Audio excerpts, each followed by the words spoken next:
I'd just like to just say, of course, you're very, very welcome. And as Lord Mayor of Dublin, to have an opportunity to bring yourselves in, particularly direct relations of the 1916 Rising. As some of you may know, my own family were heavily involved. My grandfather and his 4 brothers were part of the GPO garrison in 1916, and it's a source of immense family pride that we have that connection with 1916. And to have people here who have fathers, mothers, uncles, aunts, just first generation is absolutely brilliant. And I'm a member of the 1916 Relatives Association as well, and I know that with Breen and Una and Nora, we had to make sure that this day, particularly the 24th of April, was marked especially, and I can think of no other special way than have first generation relatives in, and you're really so welcome here. It's lovely to have you here, and it's one of the highlights of my year as Lord Mayor. I've had some great, terrific things happen during the year. Met the Pope and had also brought to Sam McGuire here. Anyone from outside Dublin, if you just want to leave now, you can. But this is certainly one of the highlights for me. I just I'll just give you a small little thing. One of the features of this room, as you can obviously notice, are the coats of arms of every Lord Mayor since 1841. And the Lord Mayor in 1841 was Daniel O'Connell, and he was the first Catholic Lord Mayor since 1690. And it's interesting because the guy in 1690 was a guy called Terence McDermott, and just a slight little bit of history about the house. Terence McDermott was a supporter of King James II in the Battle of the Boyne. So as a result, when William of Orange was the victor there, Terence had to leave town basically, and he left for France. But when he was leaving for France, King Charles II had given a beautiful chain of office to the city, and it was something like this. And but Terence, in his haste, unfortunately and inadvertently, packed the chain into his baggage when he was leaving, and off he went to France. And then 8 years later, we had a man from the Netherlands, von Homrich was his name, and he was a friend of King William of Orange, so he wrote a letter off to the Bell Bill and said, "Dear Billy," or Bill, or whatever he called him, and he chanced the chain of office for the city of Dublin. And as a result, 321 years ago, this arrived over from London, and it's been the Lord Mayor's chain of office since then. And interestingly, only one person refused to wear it, and it's not surprising because we have had a Lord Mayor since 1229, and 710 years later we had the first female Lord Mayor of Dublin, and that was Kathleen Clark. And Kathleen, and her coat of arms is here, so the diamond-shaped one here in the middle of the 9. But Kathleen refused to wear the chain of office on the basis her brother had been executed, and obviously her husband had been executed. She was the only one who didn't wear the Lord Mayor's chain. And interestingly, one Lord Mayor wore both chains, and that was Daniel O'Connell in 1841. She wore a chain of conscience. But getting back to where I started, I rambled off, but the coats of arms in the room are your family coat of arms. And I was lucky enough to be presented with mine during the week.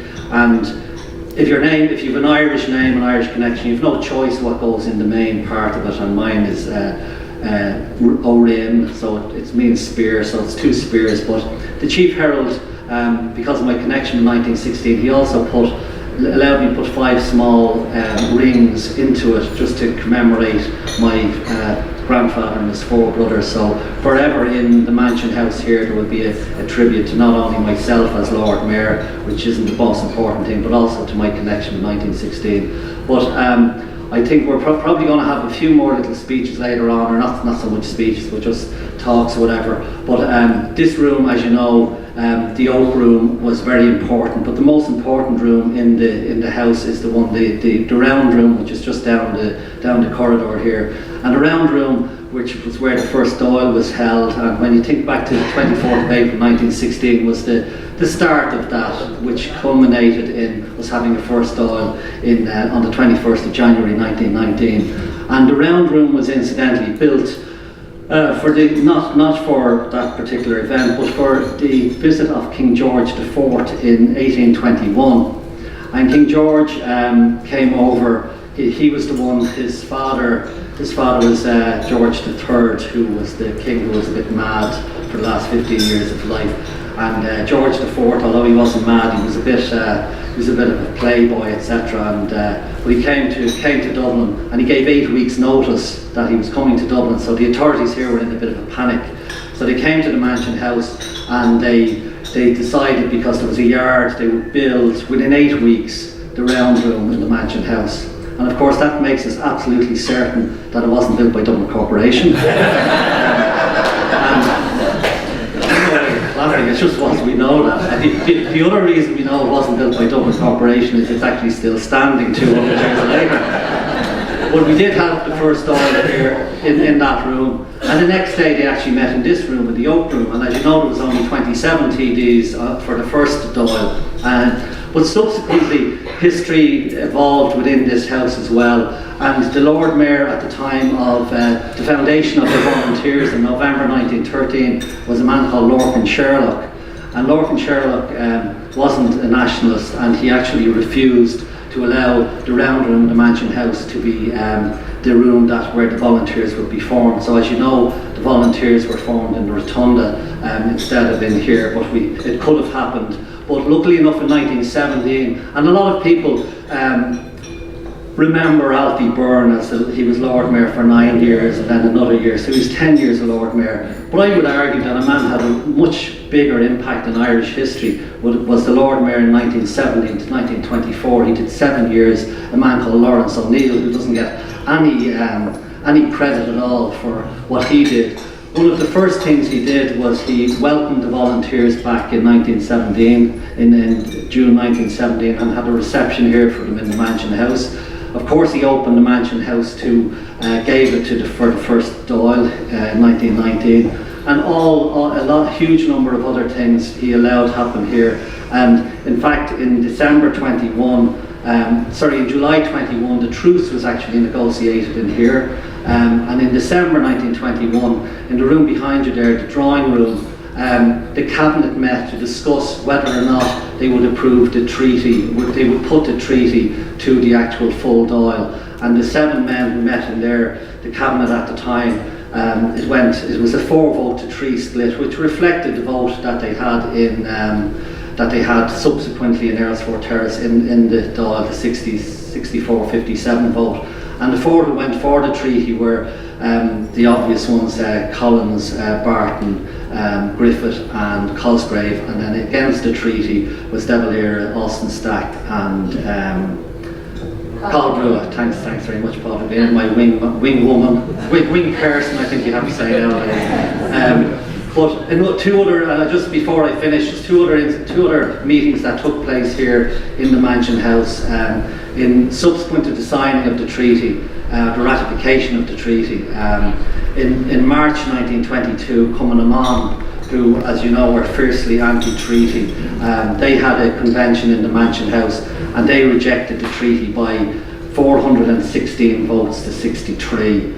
And then the following month, Liam Mellows had a meeting. Within the same month in March, Liam Mellows had a meeting in the Mansion House of the anti-treaty volunteers. And that's at that meeting, one of the strategies which happened the following month, was the occupation of the forecourts, and we know what happened subsequently to that. But the room here and the whole building oozes history. It was a huge part of Irish history. It wasn't affected in 1916, although there was a lot of shelling, as you know, up in Stephen's Green. But the Mansion House wasn't damaged in any way, and which probably makes it a building that it's of its time, and it was there at the time and had all these important meetings. And I know when I walk around it and I just think of the meetings, and one other meeting just before I finish, is the tea gone cold yet? One other meeting which happened was in 1948, the first inter-party government, when Fianna Fáil had been in power since 1932 to 1948, and then after the election, all the coalition, we had a basic coalition with Cumann Gael, Cumann Tulloon, Fine Gael, Independents, Labour, the whole lot got together and they met in the dining room, which you're free to wander around the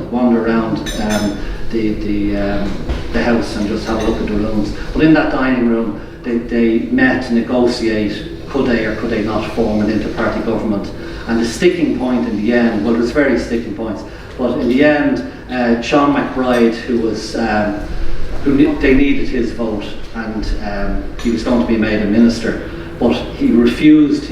Right to the end, he was never going to vote for Richard Mulcahy as Taoiseach. He just thought that went back to Civil War politics, and he was adamant that he wouldn't. So in the end, the compromise was John A. Costello became Taoiseach without actually being leader of Fine Gael. But that must have, like, for someone who's interested in history and how things went, it would have been a very interesting meeting to be able to sit in and watch all the dynamics of that. But again, just to emphasise, that is the house, that's the history, it oozes history. Your parents and uncles, aunts and whatever were a huge part of the making of that history, and that's why, as I said, it's such a privilege and honour for me that you're actually here this evening. Certainly one of the highlights, if not the highlight of my term of office, which unfortunately are some people call a reign of terror, but it's coming to an end in the next few months or so. But I'm delighted to be able to do this, and I just hope you have a pleasant afternoon, and of course feel free to wander around. We'll have a bit of music. There's an exhibition, is there a little exhibition? There's a little exhibition, yeah, in the dining room, is it? Yeah, and but look, feel free, and then there's enough people here who know enough about history. If you have any other questions about the rooms or the history of the house, I'd be delighted to let you know. So look, I'll let you get back to your tea, because it looks like you're getting hungry again, so we'll let you get back. Thank you very much.